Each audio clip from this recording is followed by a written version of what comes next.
Então olha só, o que tá nessa maquete foi o que foi descoberto ali embaixo, na parede você tá vendo. Só que você vai ver a parede, você vai ver um monte do quê? De pedra, não é? Então olha só, as casas no passado, elas ficavam aonde? Nas muralhas, tá certo? As casas ficavam nas muralhas. Então, nas escavações arqueológicas foi descoberto o resto de uma casa, não é? E essa casa tinha uma inscrição chamada Arriel. Então, eles sabem que essa casa pertencia a Arriel. Quem é esse Arriel? Nós não sabemos. Mas tinha uma inscrição com o nome. Agora, se vocês se lembram da história bíblica, vocês vão se lembrar que existia uma outra cidade com casa na muralha. Qual que era? Jericó. Jericó, tá certo? Agora, por que as pessoas faziam as casas nas muralhas? Qual era o sentido? Sentido de vigiar. Era muito mais difícil a cidade entrar, tá certo? Porque tinha gente na muralha o tempo todo. Porque quando você tem muralhas, a Bíblia fala que você tem que ter o quê? Atalaias. Verdade? Se você não tem atalaia, para que serve a muralha?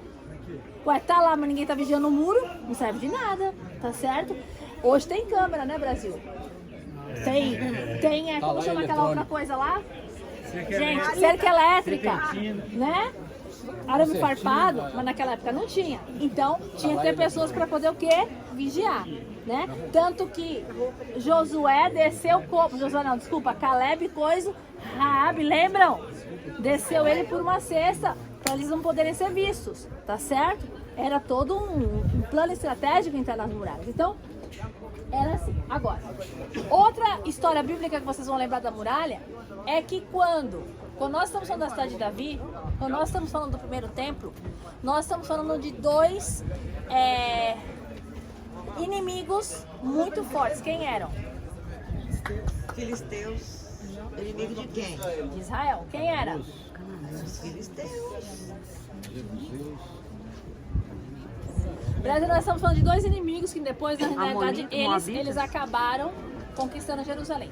Nós estamos falando dos assírios e estamos falando dos babilônicos, tá certo, gente? Pessoal, os filisteus nem tinham templo ainda, tá certo? Os filisteus não estavam contra a sanção, eles não chegaram a Jerusalém, tá certo? Então, olha só, os assírios, ok? Quem era o líder dos assírios? Os assírios são descendentes filisteus. Brasil, quem era descendente dos assírios? Quem era o rei dos assírios? Ciro. Ciro é Babilônia. Mas Ciro foi assim, não? Ele era o quê? Pessoal, Ataxerxes? o rei dos assírios era Senaqueribe. Senaqueribe. Senaqueribe, Mas ok? Ciro foi. Mano, não. Foi depois. Olha só, não tem nada a ver com os assírios. Brasil, olha só. Senaqueribe tentou destruir Jerusalém, tá certo? E por isso, o que aconteceu? O rei Ezequias, nesse momento, era o rei. Ele se viu prontamente ameaçado, tá certo? Ele mandou Rabsaque enviar uma mensagem. Olha, não adianta, ninguém vai ajudar, vocês vão ser destruídos, papá. E o rei Ezequias desesperou. E o que ele fez?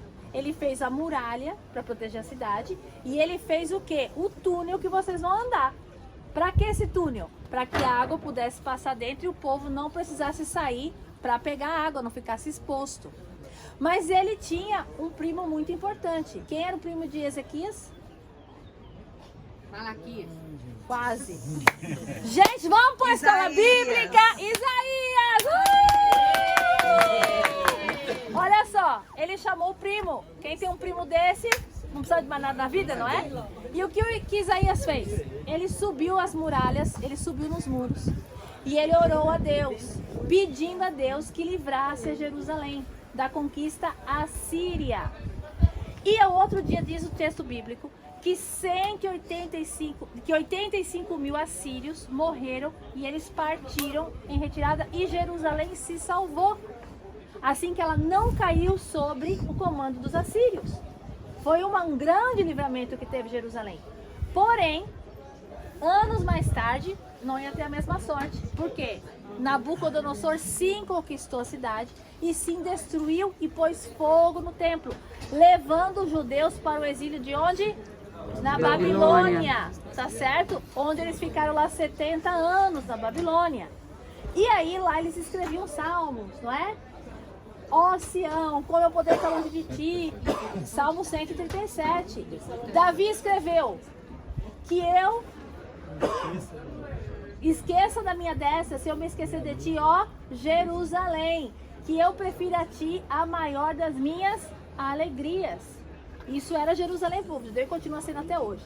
Tá certo? Então, só para vocês entenderem um pouco, gente, a questão das muralhas. Naquela época era fundamental as muralhas para a segurança de uma cidade. A propósito, a Bíblia fala, acho que é em Provérbios ou Salmos, diz assim, que um homem que não tem domínio próprio é como uma cidade sem muros.